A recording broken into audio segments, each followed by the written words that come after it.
આજે સાધના બહેનને આ દુનિયામાંથી વિદાય લીધે પૂરા 15 દિવસ થઈ ગયા હતા, પણ તેમના 2 દીકરા સુરેશ અને રમેશ હજુ સુધી ઘરે પહોંચ્યા નહોતા.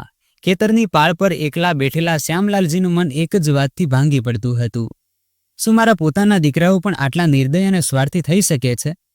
જે માએ તેમને ક્યારેય દુઃખની એક ઝાંખી પણ ન થવા દીધી, જેમની દરેક ભૂલને ઢાંકવા લોકો સામે ઝૂકી પડતી, જેની મમતામાં ક્યારેય એક ટીમ્પું પણ ઓછું ન પડ્યું, તે જ માના અંતિમ દિવસોમાં તેની બીમારીની ખબર તો દૂર, અંતિમ વિદાયના સમયે પણ તેના ગભા પર હાથ ન મૂક્યો.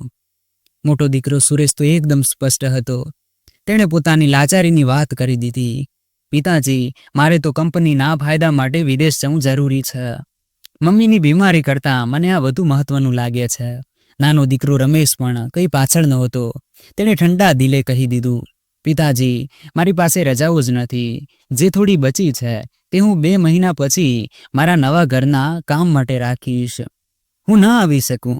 તમે મમ્મીને સંભાળ માટે ગામની કોઈ બાઈ રાખી લો. પૈસાની જરૂર હોય તો માંગી લેજો. આ સાંભળીને શ્યામલાલજીનું હૃદય ચિરાઈ ગયું. 80 વીઘા જમીનના માલિક હોવા છતાં તેમની આંખો સામે એક દુઃખદ સત્ય ખડું થઈ ગયું. તેમના દીકરાઓની સ્વાર્થી ફિતરત. સાધના બહેન તો અંતિમ શ્વાસ સુધી પોતાના દીકરાઓ, વહુઓ અને નાનકડા નાતણીઓની એક ઝલક માટે તડપતી રહી. દરરોજ સવારે સૂરજ ઉગે ત્યારે તે આશાભરી નજરે શ્યામલાલજી તરફ જોતી અને કહેતી, એમની આ ન આવવાની વાતો બસ મને ચીડવવા માટે છે. હું મારા દીકરાઓને સારી રીતે ઓળખું છું. નાનપણમાં તો બંને ભાઈ મારા વગર એક પળ પણ ન રહેતા, પણ હવે તો વર્ષો થઈ ગયા. મેં મારા દીકરા, વહુ અને નાતણીના ચહેરા જોયા નથી. લાગે છે શહેરે મારા બાળકોને પોતાના ગુલામ બનાવી દીધા છે. આંસુઓની ધારને રોકવાની નિષ્ફળ કોશિશ કરતા સાધના બહેન બોલી ઉઠ્યા, આપણે બાળકોને ભણાવી ગણાવીને ખૂબ મોટી ભૂલ કરી. શું એમની પુસ્તકોમાં એક લીટી પણ નથી લખી કે માતા પિતાને આ વૃદ્ધાવસ્થામાં દીકરાઓના પ્રેમ અને સાથની જરૂર હોય છે? શું આ ભણતર બાળકોના હૃદયમાંથી માતા પિતા પ્રત્યેની લાગણીઓને ભૂંસી નાખે છે? થોડી વાર ચૂપ રહીને તે ફરી બોલ્યા, કાશ આપણે બાળકોને અભણ જ રાખ્યા હોત, તો આજે ઓછામાં ઓછા તેઓ આપણી નજર સામે તો હોત.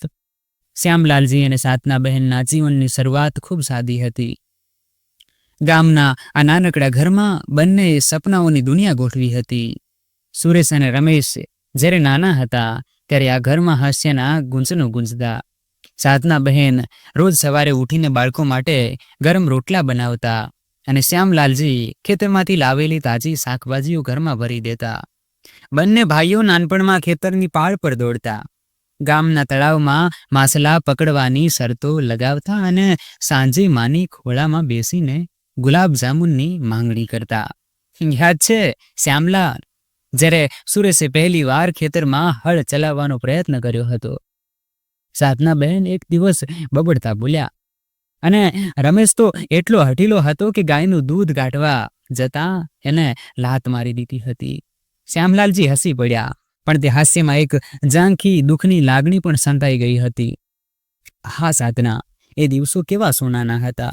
બાળકો આપણી આંખોનું નૂર હતા, પણ હવે તો એ આંખો તેમના દર્શન માટે તરસી રહી છે. જેમ જેમ બાળકો મોટા થયા, શ્યામલાલજી અને સાધના બહેને તેમને ભણવા માટે શહેર મોકલ્યા. આપણે એમને સારું જીવન આપવું જોઈએ. શ્યામલાલજી કહેતા, ગામમાં રહીને શું કરશે? ખેતરમાં હળ ચલાવીને જીવન નહીં બદલાય. સાધના બહેન પણ સંમત થયા. ભણશે તો મોટા માણસ બનશે, આપણું નામ રોશન કરશે. પણ તેમને ખબર નહોતી કે આ નિર્ણય એક દિવસ તેમના હૃદયને એવી રીતે તોડશે કે તેના ટુકડા જોડવા મુશ્કેલ થઈ પડશે. દિવસો સુધી સાધના બહેન આવી જ બબડાટ કરતા રહેતા. જ્યારે પણ બાળકોને કોઈ યાદ આવી જતી તો તે દીકરાઓ અને તેમના પરિવારને મળવાની જીદ પકડી લેતા. તે કહેતા, આપણે કેટલા નસીબહીન છીએ. આપણા નાતણીઓને ગઈ કેટલા વર્ષો થઈ ગયા, પણ માંડ 1-2 વાર તેમને જોઈ શક્યા. એ પણ ત્યારે જ્યારે તેમના મોંમાં બોલ નહોતા.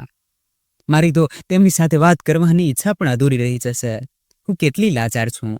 કાશ મારી કમરના રોગે મને થોડા દિવસો માટે તેમને મળવાની મોકળાશ આપી હોત. બોલતા બોલતા તે શાંત થઈ ગયા. શ્યામલાલજીએ તેમને દિલાસો આપતા કહ્યું, ચિંતા ન કર સાધના, તું એક દિવસ જરૂર સાજી થઈ જઈશ અને પછી જો આપણે બંને દોડતા દોડતા બાળકોને મળવા જઈશું. આટલું કહેતા જ શ્યામલાલજીનું ગળું ભરાઈ આવ્યું. તેઓ સાધનાબહેનની સામે ઊભા થયા અને બોલ્યા, વરસાદ આવવાનો છે, હું બહાર સુકાતા કપડાં ઉપાડી લાવું. ઓરડામાંથી બહાર નીકળતા જ શ્યામલાલજી પોતાની જાતને રોકી ન શક્યા અને ધોધમાર રડી પડ્યા. શ્યામલાલજીનું મન પણ બાળકોને મળવા માટે તડપતું હતું. તેઓ પણ તેમને ખૂબ નજીકથી જોવા માંગતા હતા. દરેક તહેવારે ઘરની સામેના રસ્તા પર નજર ટકાવી રાખતા કે કદાચ આ બસમાં તેમના દીકરાઓ આવે, આ નહીં તો બીજી બસમાં આવશે. પણ જ્યારે છેલ્લી બસ પણ ખાલી જતી ત્યારે તેમની આંખો ભીની થઈ જતી. પછી પડોશીઓના ઘરે આવેલા બાળકોને મીઠાઈઓ વહેંચી, તેમની સાથે 2 ઘડી ગપ્પા મારી, કહાણીઓ સંભળાવીને પોતાનું દુઃખ હળવું કરવાની કોશિશ કરતા. આ બાળકોને સાધનાબહેન પાસે પણ લઈ જતા, જેથી તેમનું મન બહેલાય અને નાતી નાતનીઓની ખોટ ન લાગે. સાધનાબહેનને આ બાળકો સાથે ખૂબ લાગણી હતી. તેમને તેમની પસંદની વસ્તુઓ ખવડાવતા, કહાનીઓ સંભળાવતા અને ખૂબ હસી મજાક કરતા. તેઓ બાળકોને કહેતા, તમારા જેવા મારા પણ નાતી નાતણીઓ છે, આજે તેઓ થોડા મોડા થઈ ગયા લાગે છે, પણ કાલે તો ચોક્કસ આવી જશે. પછી હું તમને તેમની સાથે મળાવીશ. બાળકોની નાનકડી આંખો સાધનાબહેનના ચહેરા પર ટકી રહેતી. ગામમાં શ્યામલાલજી અને સાધનાબહેનની વાતો ચર્ચાનો વિષય બની ગઈ હતી. ગામના ચોરે બેઠેલા વડીલો કહેતા, શ્યામલાલે બધું જ દીકરાઓને આપ્યું, જમીન, પૈસા, ભણતર, અને હવે જુઓ એ બધું હોવા છતાં એકલા પડ્યા છે. એક ભાઈ બોલી, સાધનાબહેન તો રોજ સવારે ઊભી રહેતા, શું ખબર ક્યારે દીકરાઓ આવે. પણ એ શહેરની ચમકમાં એટલા ખોવાઈ ગયા કે માતા પિતાને ભૂલી ગયા. શ્યામલાલજી આ બધું સાંભળીને ચૂપ રહેતા. તેમને લાગતું કે ગામના લોકોની વાતોમાં સચ્ચાઈ છે, પણ તેમનું હૃદય હજુ પણ દીકરાઓની રાહ જોતું હતું. એક દિવસ ગામના સરપંચે તેમને પૂછ્યું, શ્યામલાલ, તું કેમ એમને ફોન નથી કરતો? આજકાલ તો ફોનથી બધું થાય છે. શ્યામલાલજીએ નિસાસું નાખતા કહ્યું, કરું છું સરપંચ ભાઈ, પણ એ લોકો ફોન ઉપાડે જ નહીં. એમને ખબર છે કે હું ઘરે આવવાનું કહીશ અને એમની પાસે બહાના ખૂટી ગયા છે. સાધના બહેનની તબિયત દિવસે ને દિવસે ખરાબ થતી જતી હતી. કમરનો રોગ એટલો વધી ગયો કે તે હવે બેડ પરથી ઊભા પણ નહોતા થઈ શકતા. શ્યામલાલજી રોજ તેમની સેવા કરતા, દવાઓ લાવતા, પણ મનમાં એક ઝંઝાવાત ચાલતો હતો. જો દીકરાઓ હોત તો કદાચ સાધનાને આટલું દુઃખ ન જોવું પડત. એક રાતે સાધનાબહેન બોલ્યા, શ્યામલાલ, મને લાગે છે મારો સમય નજીક આવી ગયો છે. બસ એકવાર દીકરાઓને જોઈ લઉં, નાતી નાતણીઓનો મીઠો અવાજ સાંભળી લઉં, પછી હું શાંતિથી જઈ શકીશ. શ્યામલાલજીએ હળવેથી તેમનો હાથ પકડીને કહ્યું, એવું ના બોલ સાધના, તું સાજી થઈ જઈશ અને આપણે બધા સાથે મળીશું.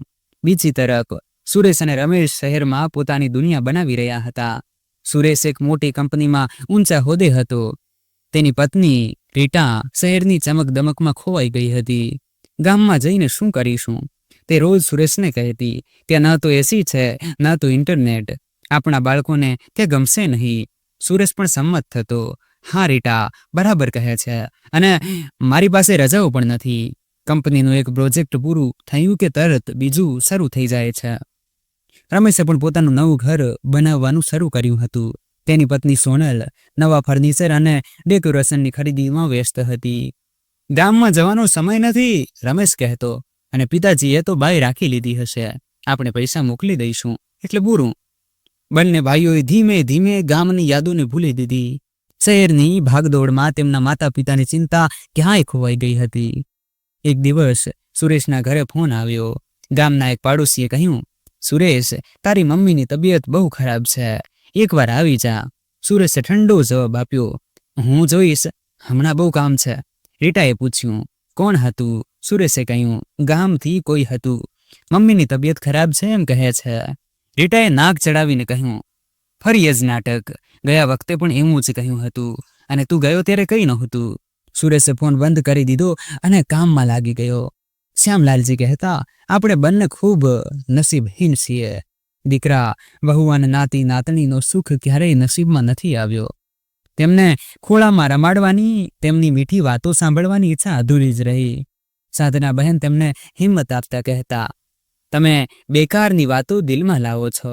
આપણા દીકરાઓની પોતાની જિંદગી છે, તેઓ પોતાના પગ પર ઊભા છે, ખુશ છે.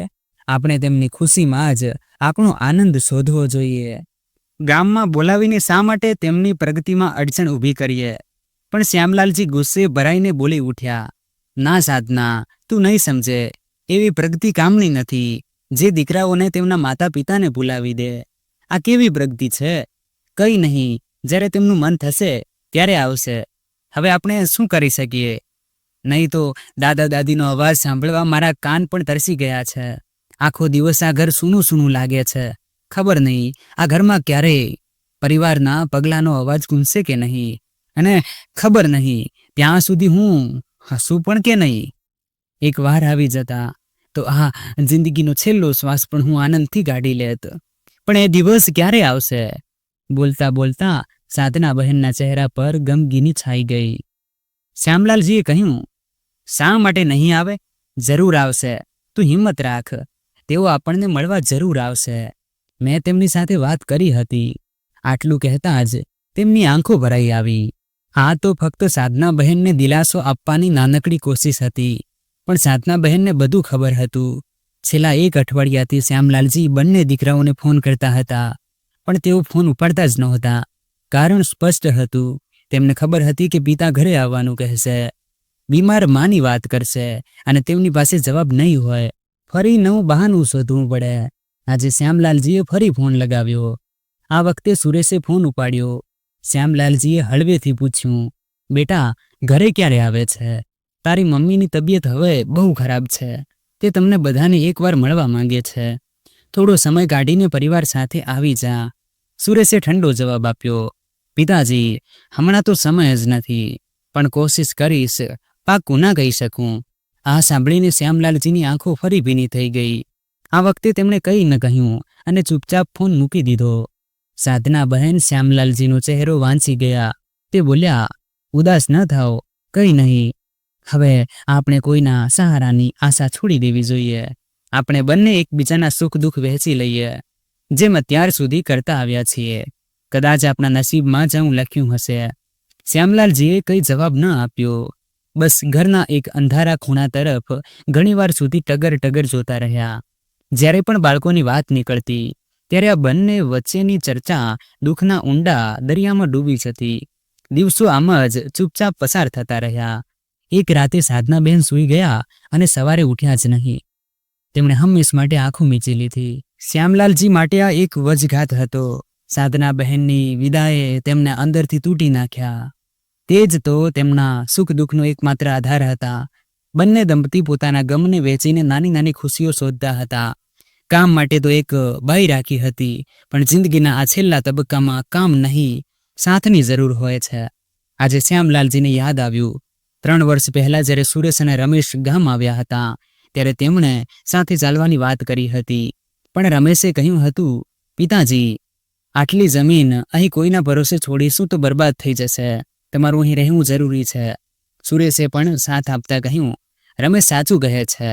આ ઉંમરે શહેરનું પ્રદૂષણ તમારા સ્વાસ્થ્યને નુકસાન કરશે. એ દિવસથી શ્યામલાલજીએ દીકરાઓના સહારાની આશા છોડી દીધી હતી. બસ સાધના બહેનનો સાથ તેમને પૂરતો હતો. પણ હવે તે પણ નહોતા. સાધના બહેનના મૃત્યુના સમાચાર બંને દીકરાઓને પહોંચાડી દીધા હતા, પણ તેમની પાસે માતાને ગભો આપવાનો પણ સમય નહોતો.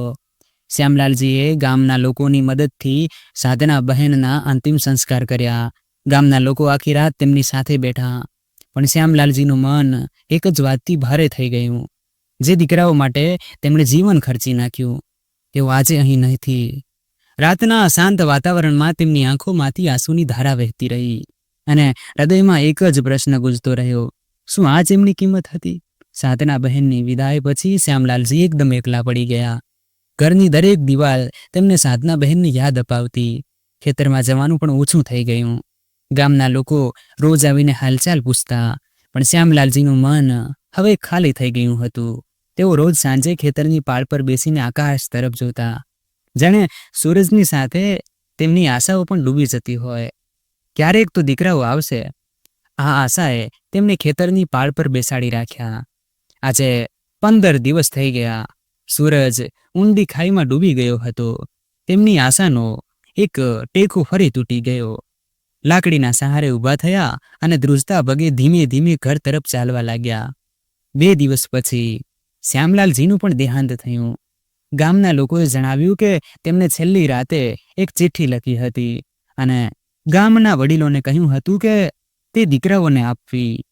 2 દિવસ પછી સુરેશ અને રમેશ ગામ પહોંચ્યા. ગામમાં ચારેય બાજુ સન્નાટો હતો. અહીં તહીં નાના બાળકો રમતા દેખાતા હતા. ગભરાટ સાથે ઘરે પહોંચ્યા તો આંગણામાં લોકોની ભીડ જોઈ ગળું સુકાઈ ગયું. ભીડને વિંધીને આગળ વધ્યા તો જોયું સફેદ કફનમાં લપેટાયેલા શ્યામલાલજીનું શરીર અંતિમ યાત્રા માટે તૈયાર થઈ રહ્યું હતું.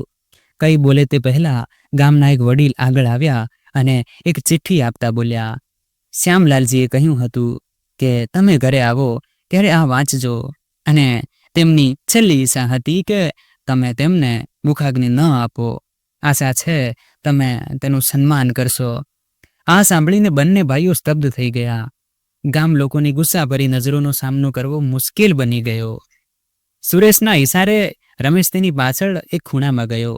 ચિઠ્ઠી ખોલી અને વાંચવા લાગ્યા. મારા વહાલા દીકરાઓ, જ્યારે તમે આવશો ત્યારે હું આ દુનિયામાં નહીં હોઉં. આ ઝાંખા ચહેરામાં તમને મારું દુઃખ દેખાશે નહીં. તેથી હું તેને મારી સાથે લઈ જાઉં છું. હું તમને મુખાગ્નિનો હક આપતો નથી, કારણ કે તમે મને ક્યારનું એ સળગાવી દીધો છે. બસ શરીરને અગ્નિ આપવાની રસમથી વંચિત રાખું છું. જો શક્ય હોય તો આ બીમાર નબળા બાપને માફ કરજો. તમારી મા તમને જોવા માટે અંતિમ શ્વાસ સુધી દરવાજે નજર રાખતી હતી, પણ તમે ન આવ્યા.